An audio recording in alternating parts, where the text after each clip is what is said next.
الرحمن الرحیم وبہ نستعین وصلی اللہ علی نبینا محمد وعلی آلہ وصحبہ اجمعین ومن تبعہم بإحسان الی یوم الدین وبعد۔ قال اللہ تبارک وتعالی وقال ربکم ادعونی استجب لکم ان الذین یستکبرون عن عبادتی سیدخلون جہنم داخرین۔ تمام قسموں کی تعریفات اللہ رب العالمین وحدہ لا شریک کے لیے لائق و زیبا ہیں، جو ساری کائنات کا تنہا خالق و مالک ہے، اور بے شمار درود و سلام ہوں اللہ کے آخری نبی جناب کریم محمد رسول اللہ صلی اللہ علیہ وسلم کی ذات مقدسہ پر۔ محترم سامعین،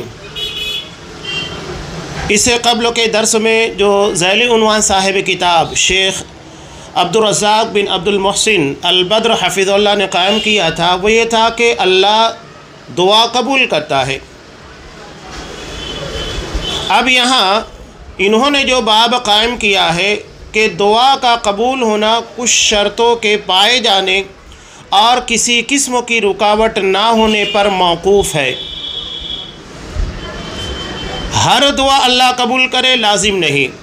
اگر کوئی دعا قبول نہیں ہو رہی ہے کسی وجہ سے، تو لازم ہے کہ اس میں کہیں کوئی خرابی رہی ہوگی، کہیں کسی قسم کی غلطی یا گناہ کا معاملہ ہے جس کی وجہ سے اللہ اس دعا کو قبول نہیں کرتا۔ اس سے قبل بھی صاحب کتاب نے ایک بہت پیاری مثال بھی دی تھی کہ جس طرح نماز کی ادائیگی کے لیے وضو شرط ہے، اگر کوئی شخص بلا وضو نماز ادا کرے تو اس کی نماز نہیں ہوگی، ایک کیا زندگی بھر کی نماز ادا نہیں ہوگی۔ ایسے ہی دعا کے قبول ہونے میں کچھ شرائط ہیں، اگر ان شرائط کا پاس و لحاظ نہیں کیا گیا تو اس کا مطلب یہ ہے کہ وہ دعا رد ہو جائے گی، وہ قبول نہیں ہوگی۔ جب نماز بغیر شرط کے قبول نہیں ہو سکتی ہے تو دعا کہاں سے قبول ہوگی؟ تو یہاں انہوں نے وہی کہا کہ دعا کا قبول ہونا کچھ شرطوں کے پائے جانے اور کسی قسم کی رکاوٹ نہ ہونے پر موقوف ہے۔ اب دیکھیے یہاں یہ بیان کر رہے ہیں کہ ایک بندہ اللہ سے دعا کرتا ہے، دعا کرنے کے بعد اسے لگتا ہے کہ میری دعا قبول نہیں ہوئی، کسی بھی شکل میں ظاہر نہیں ہوئی، حالانکہ اگر دعا تمام تر اعتبار سے بہتر ہے، اس میں کسی قسم کی خامی نہیں یا کوئی ایسی چیز نہیں پائی جا رہی ہے جو دعا کی قبولیت کو رد کر سکے، تو پیچھے بھی بیان کیا گیا ہو سکتا ہے کہ اللہ تعالیٰ جو مانگا گیا ہو بندے کے حق میں بہتر نہ ہو، اللہ اس سے بہتر دے۔ یہ بھی ہو سکتا ہے بندہ اپنی ذات کے پر، اپنی زندگی، اپنے معاملات پر غور کرے تو اسے پتہ لگے گا کہ اللہ کی کن کن نعمتوں میں پل رہا ہوں۔ تو ہو سکتا ہے کہ اللہ نے کوئی بڑی نعمت عطا کر دی ہو، ممکن ہے کہ اللہ نے زندگی کے اندر جو پریشانیاں وہی بہتر جانتا ہے، جو آنے والی پریشانیاں تکالیف تھیں اللہ نے ان پریشانیوں کو دعا کی برکت سے دور کر دیا ہو، ہمیں نہیں پتہ۔ ہو سکتا ہے کہ وہ آنے والی تھی یا آخرت کا ذخیرہ بنا دیا گیا۔ اب یہاں جو چیزیں بیان کر رہے ہیں کہ دعا اگر قبول نہیں ہوئی یعنی ڈائریکٹ اس کو رد کر دیا گیا، کسی بھی شکل میں اس کا ظہور نہیں ہوگا، تو اس کے بارے میں یہاں بیان کر رہے ہیں۔ علامہ ابن قیم رحمۃ اللہ علیہ کا بہت پیارا قول ہے، یہ فرماتے ہیں کہ بے شک دعا ناپسندیدہ چیزوں کو دور کرنے اور پسندیدہ چیزوں کو حاصل کرنے کے لیے سب سے مضبوط اسباب میں سے ایک ہے۔ اس سے پہلے بھی دعا کے بارے میں علامہ ابن تیمیہ رحمۃ اللہ علیہ کا جو قول بیان کیا گیا دعا کی تعریف میں، کہ دعا کا مطلب یہ ہے کہ جو چیز ہمیں پسند ہو اس کو حاصل کیا جائے، جو ناپسند ہو جیسا کہ مشکلات ہے، پریشانیاں ہیں، بیماریاں ہیں، نقصان ہے، ان ساری چیزوں کو دور کیا جائے۔ اب یہاں وہی بیان کر رہے ہیں کہ دعا ناپسندیدہ چیزوں کو دور کرنے اور پسندیدہ چیزوں کو حاصل کرنے کا سب سے مضبوط ذریعہ ہے، لیکن کبھی کبھی اس کے اثرات ظاہر نہیں ہوتے۔ لگتا ہے کہ دعا مانگی گئی لیکن دعا مانگنے کے بعد جو چیز تھی ہمیں وہ ملتی ہوئی نظر نہیں آ رہی ہے، اس کا اثر ہمیں نہیں دکھائی پڑ رہا ہے۔ تو یا تو دعا میں کسی قسم کی کمزوری ہوتی ہے، بذات خود دعا جو مانگی جا رہی ہے اس میں کمی پائی جا رہی ہے، جیسا کہ دعا میں کسی قسم کی سرکشی، ظلم ہو۔ عام طور سے جیسا کہ میں نے بیان کیا یہ منع بھی ہے، ماں باپ اپنے بچوں کی شرارت کی وجہ سے اور ان لوگوں کی نافرمانی کی وجہ سے بد دعا کرتے ہیں، بد دعا نہیں کرنا چاہیے بلکہ ان کے حق میں دعا کرنا چاہیے۔ ایک واقعہ جو بیان کیا جاتا ہے صحیح ہے یا غلط، یہ چیز سوشل میڈیا کے ذریعے آ بھی چکی ہے شیخ عبد الرحمن السدیس حفظہ اللہ کا، کہ ان کی ماں نے بہت شرارت کرنے کی وجہ سے ایک مرتبہ انہیں بد دعا نہیں دی تھی بلکہ کیا کہا تھا، دعا دی تھی کہ جا اللہ تجھے حرم کا امام بنا دے، اور ہوا بھی وہی کہ آج اللہ نے انہیں حرم کا امام نہیں، امامت کے علاوہ وہاں کی ذمہ داریاں بھی ان کے ہاتھوں میں دے دی ہے۔ تو بد دعا نہیں کرنا چاہیے۔ تو ہو سکتا ہے کہ کسی قسم کی شرکسی ظلم ہو جس کو اللہ ناپسند کرتا ہو، یا دعا کرتے وقت دل کمزور ہو۔ دل کمزور ہونے کا مطلب کیا؟ مکمل طور سے دعا دل لگا کر نہیں مانگی جا رہی ہے، جیسا کہ عام طور سے ہم دیکھتے ہیں لوگ فرض نماز کے بعد خاص طور سے، ایک تو وہ اجتماعی دعا ثابت ہی نہیں، بدعت ہے، اور دوسری بات یہ ہے کہ وہ ایک رسم کے طور پر ادا کی جاتی ہے، لوگ کہیں بھی توجہ دے رہے ہیں، کہیں ادھر گھوم کر دیکھ رہے ہیں، کہیں ادھر گھوم کر دیکھ رہے ہیں، اور دعا مانگنے والے کو تو خیر عموماً یہ ہوتا ہے کہ وہ عالم ہوتا ہے، اسے پتہ ہے، لیکن وہ بھی جس روانی کے ساتھ دعا مانگتا ہے اس سے لگتا ہے کہ وہ ایک رسم ادا کر رہا ہے، وہ کوئی دعا نہیں ہے جو دل لگا کر اس کے معنی اور مفاہیم کے ساتھ اپنی حاجت اور اپنی ضرورت کے تحت مانگی جا رہی ہے۔ اور جو لوگ اس کے تابع ہوتے ہیں وہ لوگ بھی وہی کرتے ہیں، ایک رسم ہے، جیسی ادا ہوتی ہے فوراً بھاگنے لگتے ہیں۔ تو یہاں علامہ ابن قیم رحمۃ اللہ علیہ وہی بیان کر رہے ہیں کہ دعا کرتے وقت دل کمزور ہو اور مکمل طور پر اللہ کی طرف توجہ نہ ہو، یا پھر کچھ رکاوٹیں ہوتی ہیں جو دعا کو قبول ہونے سے روک دیتی ہیں، جیسے حرام کھانا، حرام خوری، ظلم و زیادتی کرنا، کسی کے پر آپ ظلم کر رہے ہیں، زیادتیاں کر رہے ہیں تو اس کی بنیاد کے پر دعا رد ہو جاتی ہے، دلوں کا گناہوں کی وجہ سے زنگ آلود ہو جانا، اس لیے کہ ترمذی کی روایت میں ہے نبی کریم صلی اللہ علیہ وسلم نے ارشاد فرمایا کہ بندہ جب گناہ کے پر گناہ کرتا جاتا ہے اور توبہ استغفار نہیں کرتا تو نتیجہ کیا ہوتا ہے، وَإِنْ عَادَ زِيدَ فِيهَا حَتَّى تَعْلُوَ قَلْبَ، بار بار گناہ کرنے، توبہ نہ کرنے، استغفار نہ کرنے کے نتیجے میں پورا دل گناہ کے سیاہ دھبوں کی وجہ سے زنگ آلود ہو جاتا ہے، اس کے پورے دل کے پر وہ سیاہ دھبے چھا جاتے ہیں، حتی تعلو قلبہ، پورے دل کے پر چھا جاتے ہیں۔ اسی کو آپ صلی اللہ علیہ وسلم نے استدلالاً بیان کیا کہ یہی رعن یعنی زنگ ہے، یعنی دل کے پر زنگ لگ گیا ہے۔ آپ دیکھیے کہ اگر تالے کے اندر زنگ لگ جاتا ہے تو اس میں اسی چابی کو استعمال کرے جس سے وہ کھلتا ہے، نہیں کھلے گا۔ کیوں نہیں کھلتا ہے؟ اس لیے کہ وہ زنگ آلود ہو چکا ہے۔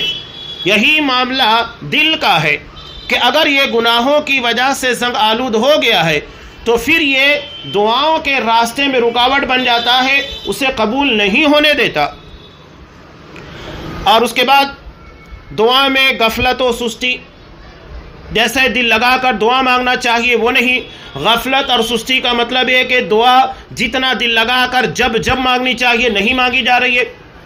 جب آپ گھر کے باہر نکلیں آپ کو دعا مانگنا ہے، جب گھر میں داخل ہو دعا کرنا ہے، قضائے حاجت کے لیے جب جائیں آپ کو دعا کرنا ہے۔ مسجد کا ہر جگہ کا معاملہ یہی ہے، یہ نہیں کہ آپ گھر میں ایک مرتبہ داخل ہو کر دعا پڑھ لیے، اس کے بعد پورے دن میں آ رہے ہیں جا رہے ہیں، دعا کا اہتمام نہیں ہے، یہ غفلت اور سستی ہے۔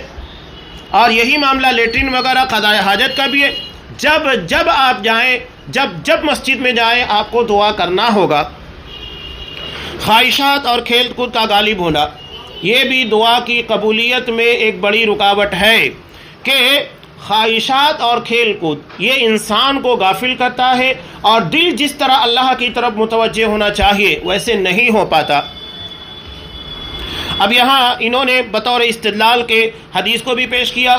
حضرت ابو ہریرہ رضی اللہ تعالیٰ عنہ سے مروی ہے، رسول اللہ صلی اللہ علیہ وسلم نے فرمایا کہ تم اللہ سے دعا مانگو اور اس یقین کے ساتھ مانگو کہ تمہاری دعا ضرور قبول ہوگی۔ یقین کا مطلب کیا ہے؟ دل لگا کر، انسان جب دل لگا کر مانگتا ہے اس کو یقین ہے کہ میری دعا قبول ہوگی۔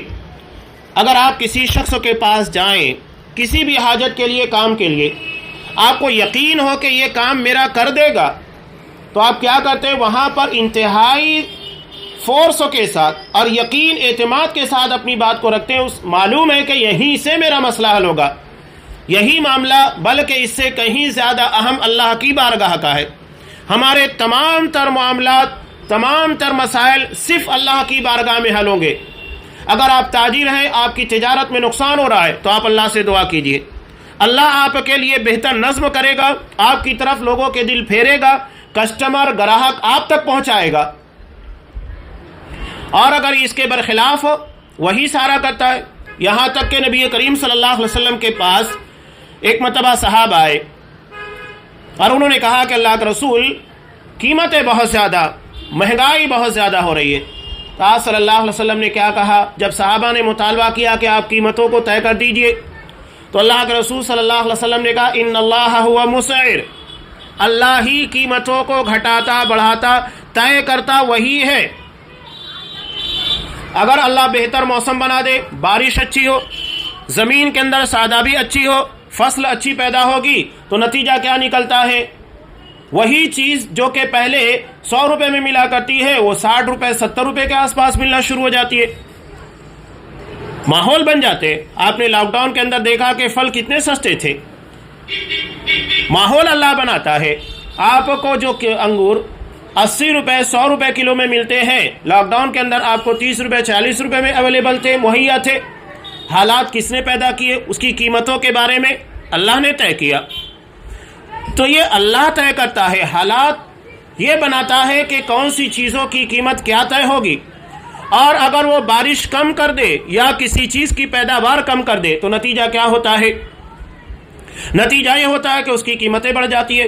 ابھی آپ دیکھیے کہ جنگ کے خدشات منڈلا رہے ہیں روس اور یوکرین کے درمیان. نتیجہ کیا ہے؟ یہ حالات جیسے ہی بننا شروع ہوئے، پیٹرول ڈیزل ان ساری چیزوں کی قیمتیں عالمی لیول کے پر بڑھنا شروع ہو گئی. یہ حالات اللہ بناتا ہے کسی چیز کی قیمت کے گھٹانے یا بڑھانے کا. تو یہاں اللہ کے رسول صلی اللہ علیہ وسلم نے کہا تم اللہ سے دعا مانگو اور اس یقین کے ساتھ مانگو کہ تمہاری دعا ضرور قبول ہوگی، وہی قبول ہوگی، اس کے علاوہ کہیں نہیں ہوگی. اور اچھی طرح جان لو کہ اللہ تعالیٰ بے پرواہی اور بے توجہی سے مانگی ہوئی غفلت اور لہو و لعب میں مبتلا دل کی دعا قبول نہیں کرتا. تو دعا کو بطور رسم کے، بطور عادت کے نہیں مانگنا ہے، بلکہ حاجت کے، ضرورت کے مانگنا ہے کہ اللہ مجھے اس چیز کی ضرورت ہے، مجھے چاہیے. گھر کے باہر نکلتے وقت آپ صلی اللہ علیہ وسلم کی ایک پیاری دعا جسے امام ابو داؤد رحمۃ اللہ علیہ نے نقل کیا. کتنی پیاری دعا آپ نے مانگی. اللہم انی اعوذ بک ان اضل او ضل او اذل او اذل. پوری دعا ہے کہ اللہ میں تجھ سے پناہ طلب کرتا ہوں کہ میں خود گمراہ ہو جاؤں، بھٹک جاؤں، یا مجھے بھٹکا دیا جائے. انسان گھر کے باہر کس کام کے لیے نکلتا ہے؟ کوئی کام ہوگا، کوئی چیز سامان خریدنے جا رہا ہے اس کے لیے نکلا ہوا ہے، یا گھر کے کوئی اور کام کے لیے. تو ہو سکتا ہے کہ خود اس کا دماغ کام نہ کرے اور وہ دھوکہ کھا جائے، یا تو اس کے ساتھ دھوکہ ہو جائے. یہ بھی ہوتا ہے تجارت میں، معیشت میں. اور آج تو دھوکے کا دور ہے. تجارت میں عمومی طور پر یہ چیز ہوتی ہے کہ دھوکہ دہی ہوتی ہے، تو وہاں پناہ طلب کی جا رہی ہے، میں پھسل جاؤں یا مجھ کو پھسلا دیا جائے. بہت پیاری چیز جو انسان کو گھر سے نکلتے وقت تو مطلوب ہے، وہ چیز وہاں پر مانگی جا رہی ہے. آگے صاحب کتاب کہہ رہے ہیں کہ یہ بیماری کو زائل کرنے کے لیے نفع بخش دوا ہے. بیماری یعنی ہمارے روح، ہمارے جسم یا معاملات جو چیز کی بھی ہو، لیکن دعا کرتے وقت دلوں کا اللہ سے غافل ہونا دعا کو کمزور اور اس کی قوت کو ختم کر دیتا ہے. یہ اہم بات ہے.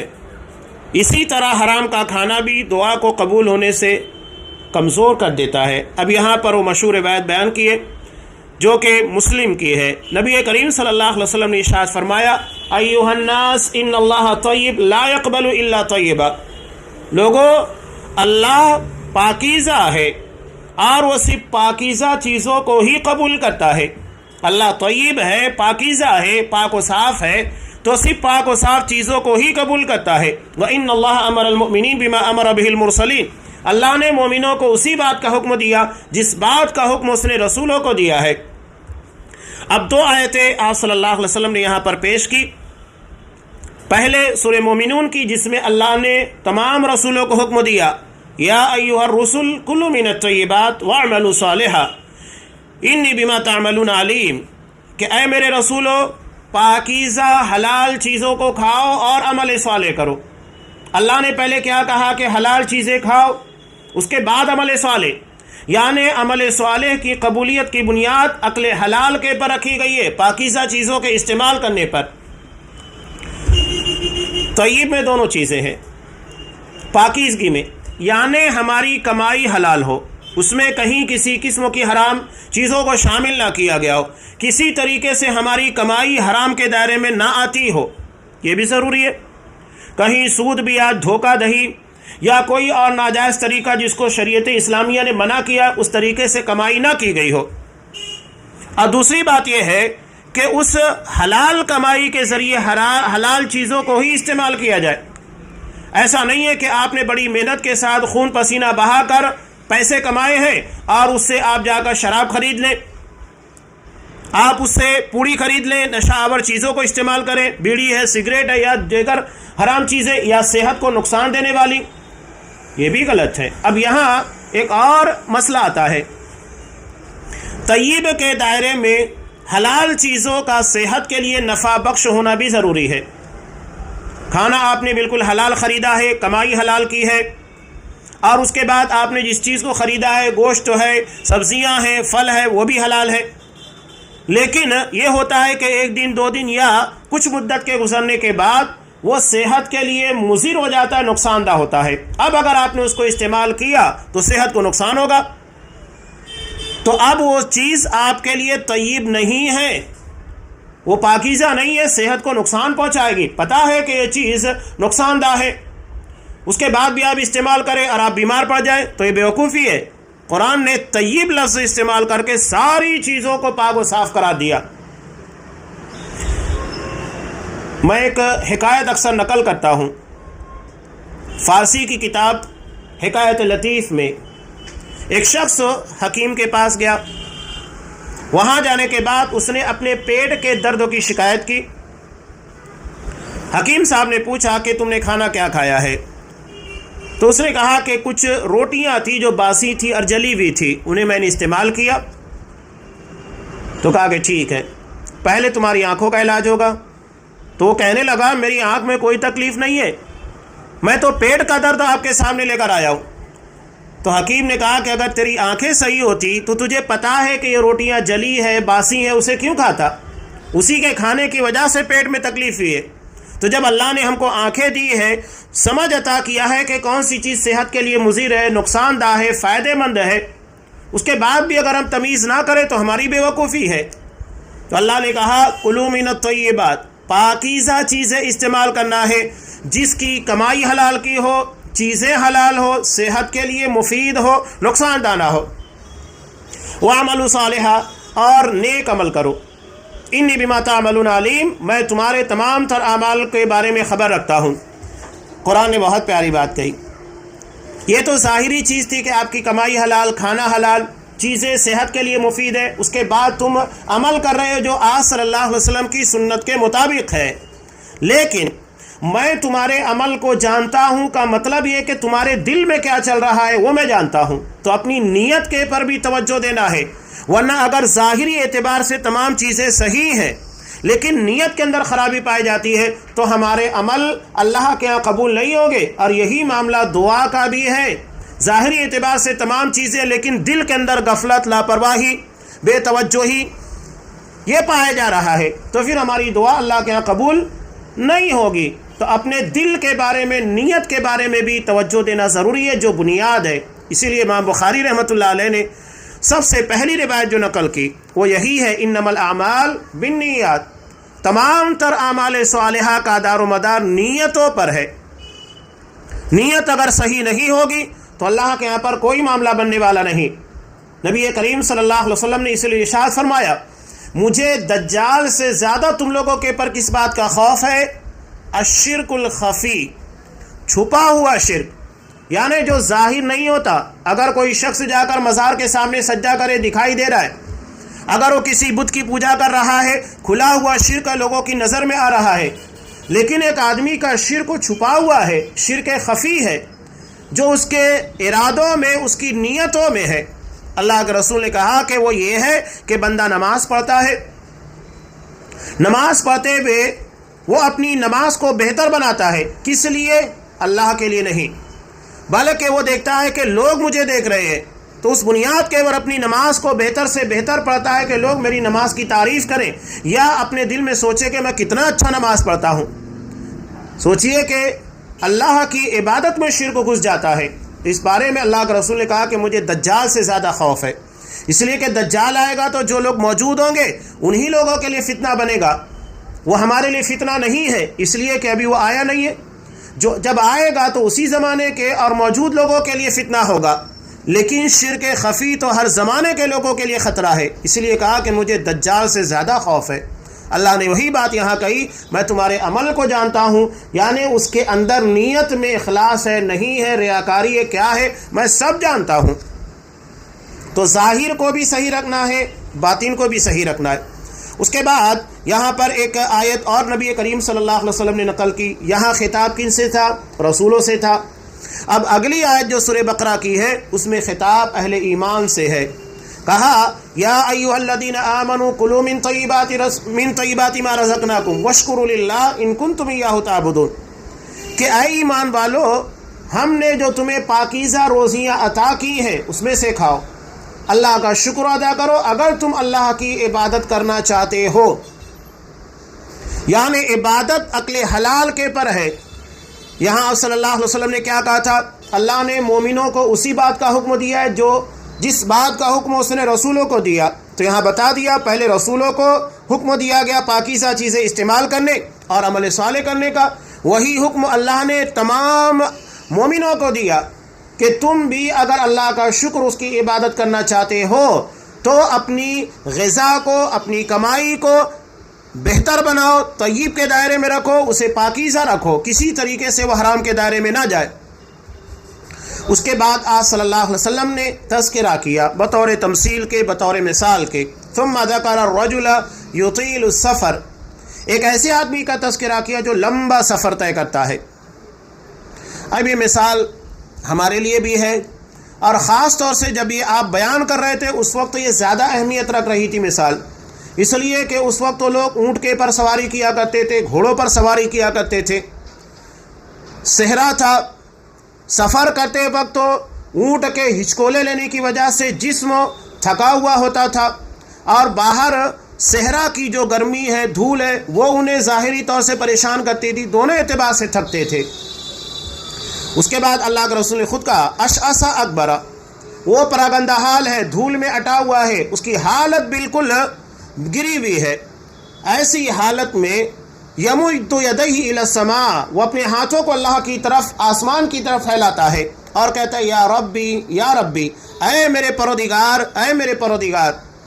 آپ نے کہا وَمَطْعَمُهُ حرام وَمَشْرَبُهُ حرام وَمَلْبَسُهُ حرام وَغُذِيَ بِالْحرام، اس کا کھانا، اس کا پینا، اس کا لباس اور جسم میں دوڑنے والا خون جو غذا ہے سب حرام کی ہے، فَأَنَّىٰ يُسْتَجَابُ لِذَٰلِكَ، تو اس کی دعا کیوں قبول ہوگی؟ آپ غور کیجئے کہ اگر کوئی ایسا بندہ آپ کے سامنے آئے جو کہ سفر کر کے آیا ہوا ہو، اجنبی ہو، اور اس کی حالت پراگندہ ہو، تھکا ہوا ہو، ایسے حالت میں اگر وہ آپ کو کہے کہ میں مسافر ہوں، میرے پاس کچھ نہیں ہے، آپ مجھے کھانا کھلا دیجئے، پانی پلا دیجئے، تو بندہ کیا کرے گا؟ فوری طور کے پر رحم کھا کر اس کے مطالبات کو پورا کرے گا۔ اللہ کے رسول نے یہاں بیان کیا کہ اس کی حالت ایسی ہے، اس پر رحم کیا جائے، وہ جو مانگ رہا ہے اس کی مراد پوری کی جائے، لیکن اس کی مراد پوری نہیں ہوگی، اس کی دعا رد نہیں ہوگی۔ کیوں؟ اس لیے کہ اس کا کھانا، اس کا پینا، اس کا لباس، جسم میں دوڑنے والا خون سب حرام کا، اللہ اس کی دعا قبول نہیں کرے گا۔ تو سوچئے کہ بندہ رحم کھا جائے اور ارحم الراحمین اس کے پر رحم نہ کھائے، تو اس کا مطلب یہ ہے کہ اس نے کچھ ایسا کیا ہے کہ وہ رحم کے قابل ہی نہیں رہا، اس کی دعا ہی قبول نہیں ہوگی۔ تو یہ حرام چیزیں، کھانا پینا، لباس استعمال کرنا، اور اس کے بعد وہی چیز ہماری غذا کے اندر ہو، ہمارے خون میں شامل ہو، یہ ہماری دعا کی قبولیت میں بہت بڑی رکاوٹ ہے جو اس حدیث کے اندر بیان کی گئی۔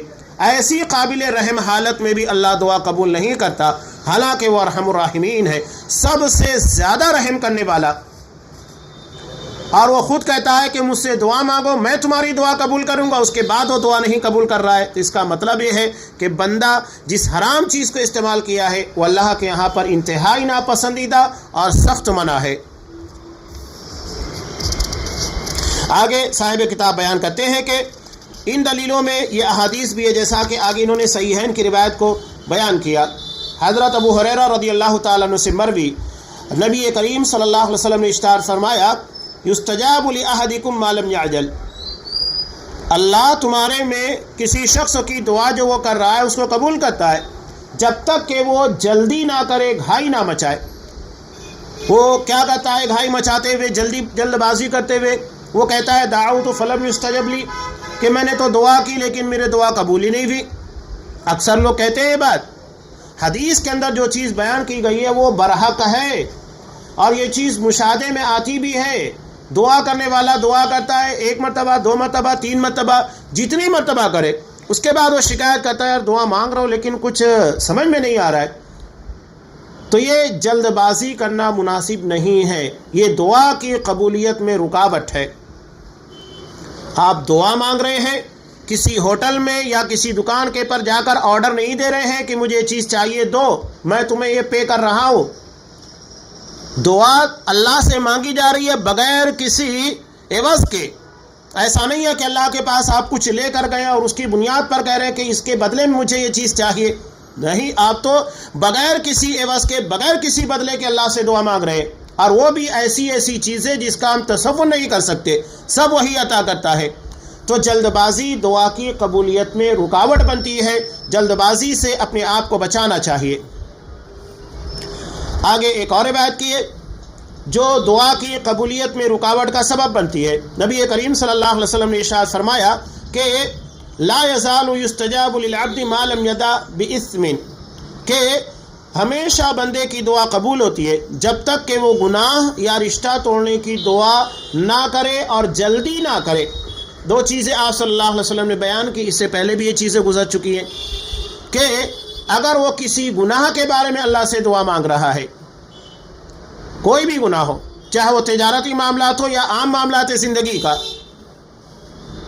اگر رشتہ داروں کے درمیان اختلاف ہو گیا ہے، وہ ایک دوسرے کے لیے بد دعا کر رہے ہیں، ہلاکت کی، تباہی کی، بربادی کی، تو اللہ دعا نہیں کا جلد قبول کرتا ہے، بلکہ اگر دعا کے اندر یہ عنصر شامل ہے کہ جب تک وہ گناہ یا رشتہ توڑنے کی بات نہ کرے تو اللہ قبول کرتا ہے، لیکن اگر وہ گناہ کے بارے میں، رشتے کو توڑنے کے بارے میں دعا کرتا ہے اور جلد بازی کرتا ہے تو یہ چیز جلد اللہ کے یہاں پر قبول نہیں ہوتی۔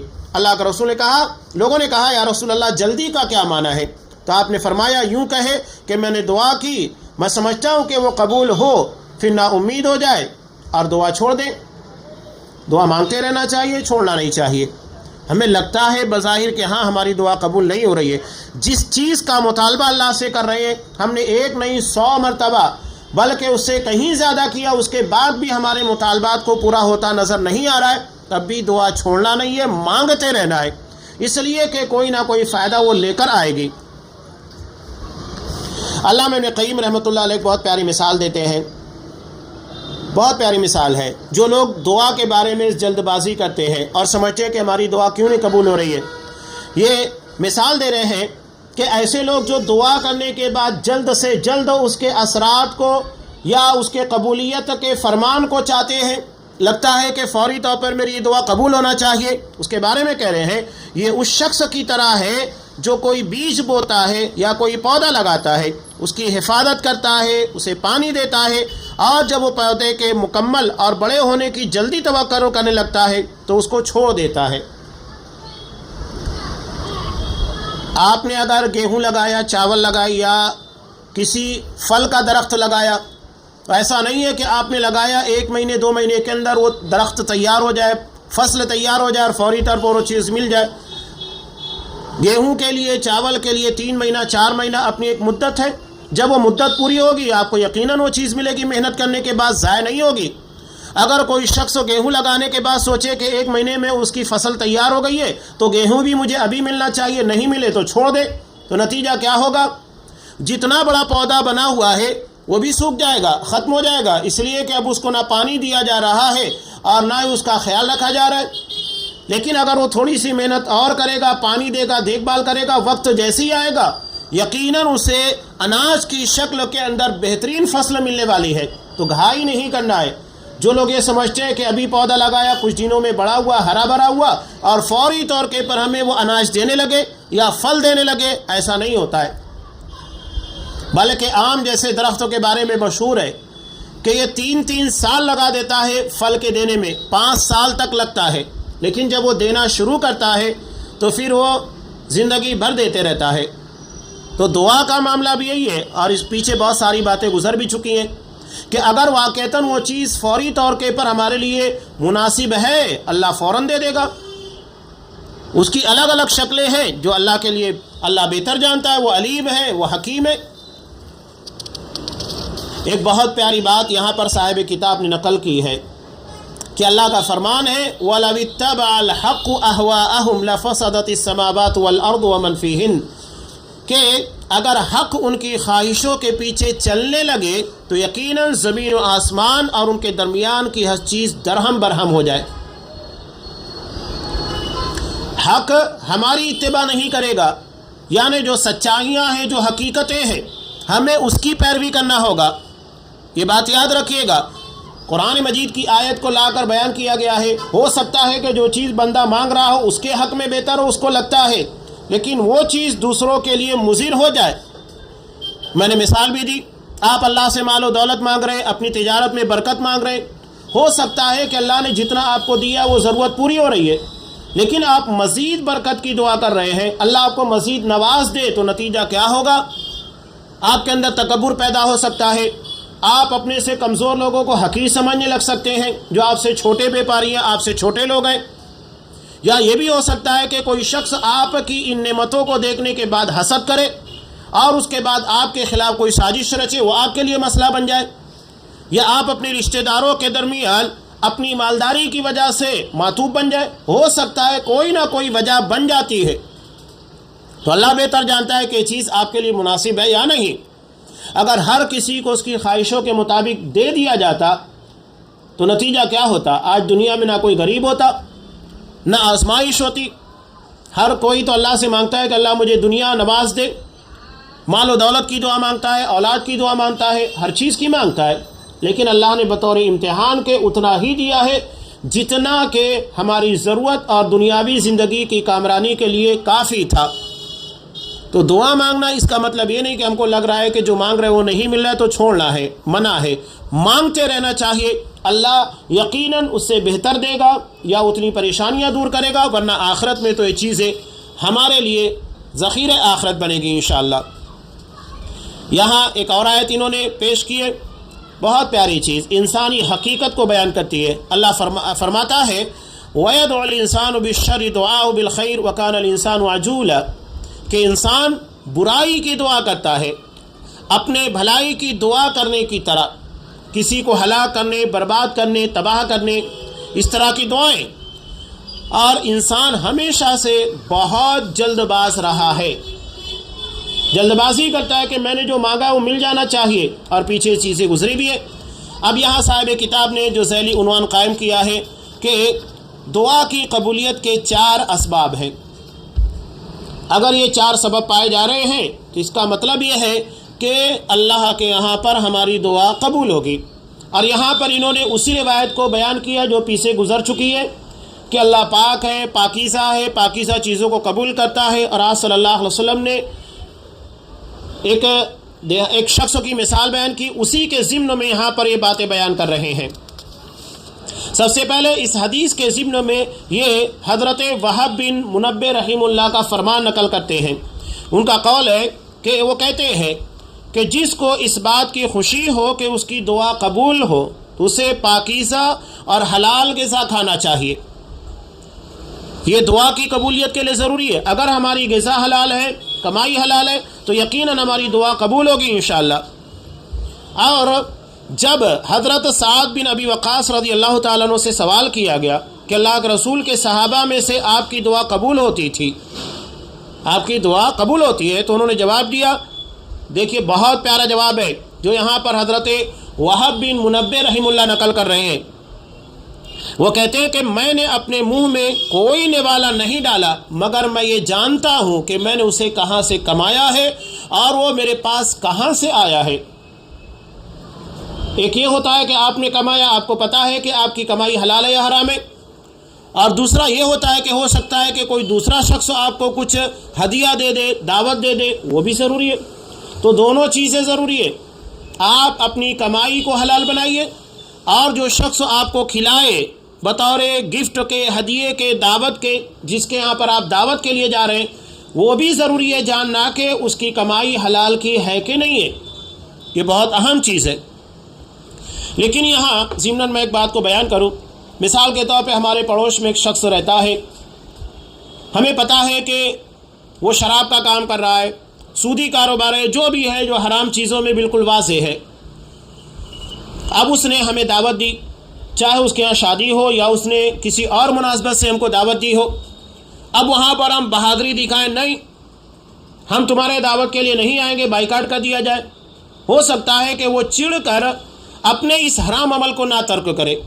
یہاں ظاہری طور پر لگتا ہے کہ ہمیں اس طرح مخالفت کرنا ہے جیسا کہ حدیث کے اندر بیان کیا جا رہا ہے۔ حضرت سعد بن ابی وقاص رضی اللہ تعالیٰ عنہ کہہ رہے ہیں کہ اگر کوئی میرے پاس کچھ لاتا بھی ہے تو مجھ کو پتہ ہے کہ وہ کہاں سے آیا۔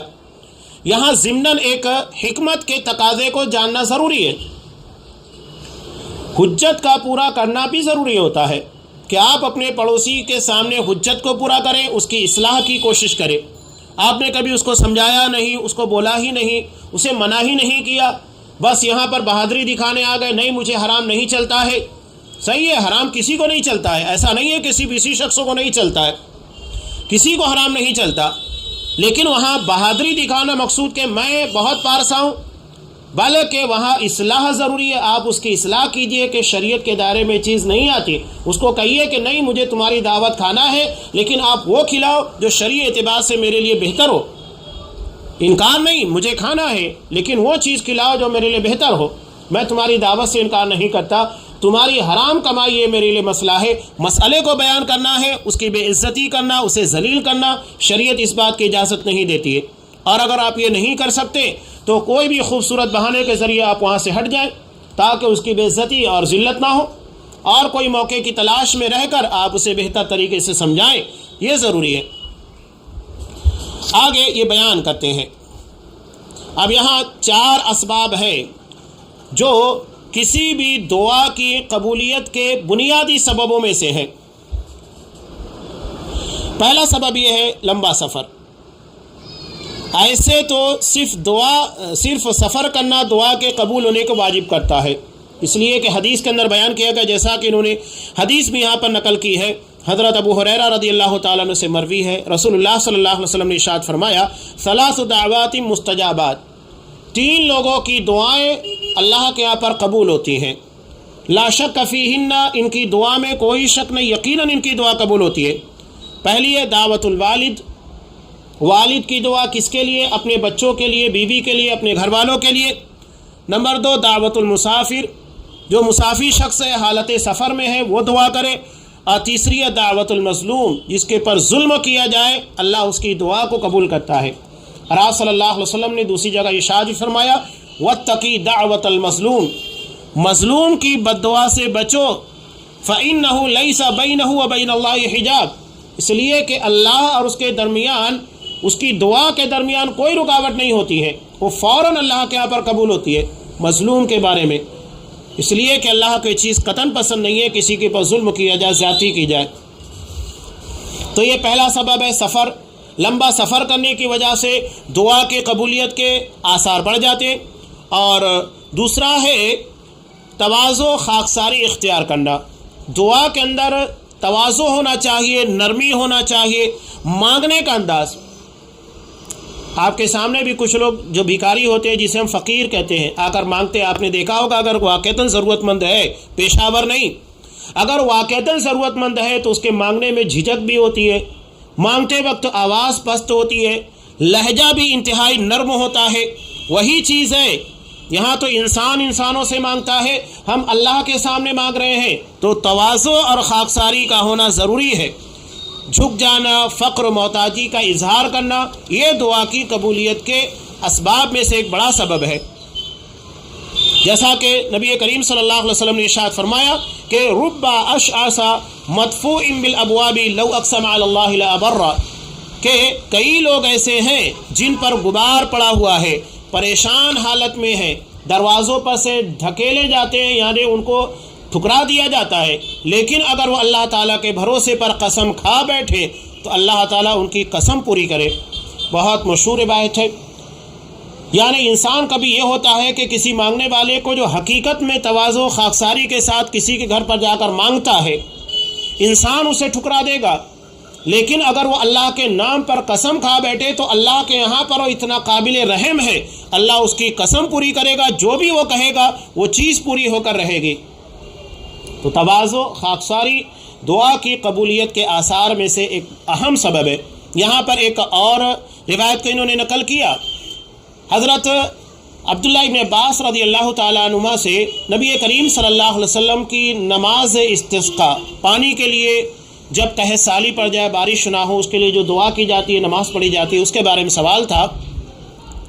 تو انہوں نے کہا خرج رسول اللہ صلی اللہ علیہ وسلم متبذلا متواضعا متضرعا، کہ اللہ کے رسول صلی اللہ علیہ وسلم پرانے لباس میں، متبذلا لباس جو کہ پرانا ہو، اسے پہن کر، متواضعا عاجزی کے ساتھ، متضرعا گریہ ازاری کرتے ہوئے، روتے ہوئے اللہ کے سامنے گڑگڑاتے ہوئے نکلے۔ اس حالت میں اللہ سے پانی کے لیے دعا مانگی، دعائے استسقاء کی۔ یعنی ظاہری حالت بھی آپ صلی اللہ علیہ وسلم کی عاجزی والی تھی، لباس پرانا تھا۔ کوئی پرانا لباس استعمال کرنے کے بعد لوگوں کے سامنے شوبازی بھی نہیں کرتا ہے۔ لباس اگر بہتر ہو، اچھا ہو، نیا ہو تو انسان اسے پہن کر لوگوں کے درمیان کچھ اچھا محسوس کرتا ہے، جبکہ پرانے لباس میں وہ فیلنگ نہیں آتی ہے، وہ احساس نہیں ہوتا۔ اور اس کے بعد عاجزی بھی تھی، دل کے اندر بھی عاجزی تھی، اور اس کے بعد آپ صلی اللہ علیہ وسلم آنکھوں میں آنسو بھی لائے ہوئے تھے۔ یہ تمام کیفیتیں دعا کے قبولیت کے اسباب میں سے ہے۔ یہاں تیسرا سبب ہے دعا کی قبولیت کے آثار میں سے کہ دونوں ہاتھوں کو آسمان کی طرف اٹھانا۔ انسان کو جب کوئی اہم ضرورت پیش آ جائے تو وہاں پر وہ اپنے ہاتھوں کو اللہ کے سامنے اٹھاتا ہے، ہر دعا میں نہیں۔ ایسا نہیں ہے کہ آپ قضائے حاجت کے لیے جا رہے ہیں تو وہاں پر دعا کرتے وقت ہاتھ اٹھائیں، یا مسجد میں داخل ہو وہاں پر دعا ہے تو وہاں پر، کھانا کھاتے وقت تو دعا ہے تو وہاں پر آپ ہاتھ اٹھائیں۔ یہ عام روٹین کی جو دعائیں ہیں انہیں بغیر ہاتھ اٹھائے مانگا جاتا ہے۔ اذان کے بعد کی بھی جو دعا ہے وہ اسی طرح ہے، ایسے بہت سارے مواقع کی دعا ہے۔ لیکن انسان کو جب کوئی اہم مسئلہ درپیش ہوتا ہے، وہ خصوصی دعا کا اہتمام کرتا ہے، قبلہ رو ہوتا ہے، اللہ کی حمد و ثنا بیان کرتا ہے، درود شریف پڑھتا ہے، ساری چیزیں، اس کے بعد اپنے مسئلے کو رکھتا ہے، تو وہاں اسے اپنے ہاتھوں کو اٹھانا چاہیے، اور یہ اللہ کو بہت پسند ہے۔ کیوں؟ اس لیے کہ یہاں پر یہ حدیث پیچھے بھی گزری، صاحب کتاب نے اس روایت کو دوبارہ بیان کیا کہ نبی کریم صلی اللہ علیہ وسلم نے ارشاد فرمایا ان اللہ حی کریم، اللہ بہت شرمیلا، بہت ہی قابل تکریم ہے، بہت عزت کرتا ہے۔ یستحی اذا رفع الرجل الیہ یدیہ ان یردہما صفرا خائبتین، اللہ کو شرم آتی ہے کہ جب کوئی بندہ اس کے سامنے اپنے دونوں ہاتھوں کو پھیلاتا ہے تو اسے خالی اور بے مراد لوٹا دے۔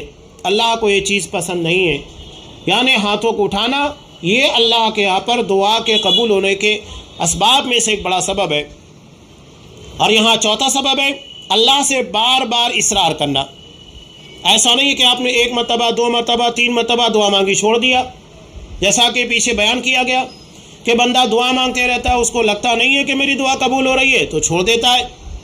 اللہ کے رسول نے کہا کہ نہیں، بلکہ اصرار ہونا چاہیے، مانگنا چاہیے، بار بار دعائیں مانگنا چاہیے، اللہ یقیناً اس دعا کو قبول کرتا ہے۔ تو یہ چار اہم بنیادی اسباب تھے دعا کی قبولیت میں سے۔ پہلا یہ تھا کہ انسان کی ظاہری سفر کی حالت میں ہو، سفر میں دعا قبول ہوتی ہے۔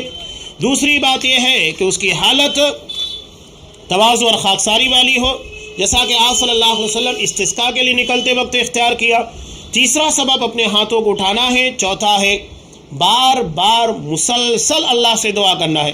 آپ صلی اللہ علیہ وسلم کے بارے میں دیکھیے، ایک ایک مجلس میں 70 مرتبہ 100 مرتبہ استغفر اللہ پڑھتے، استغفار کرتے، اپنے گناہ کی معافی مانگتے، 3 4 5 10 نہیں، 70 مرتبہ 100 مرتبہ۔ صبح و شام کے اذکار میں 100 مرتبہ استغفر اللہ ہے، 100 مرتبہ آپ صلی اللہ علیہ وسلم استغفار کر رہے، اپنے گناہ کی معافی مانگ رہے، یہی اصرار ہے۔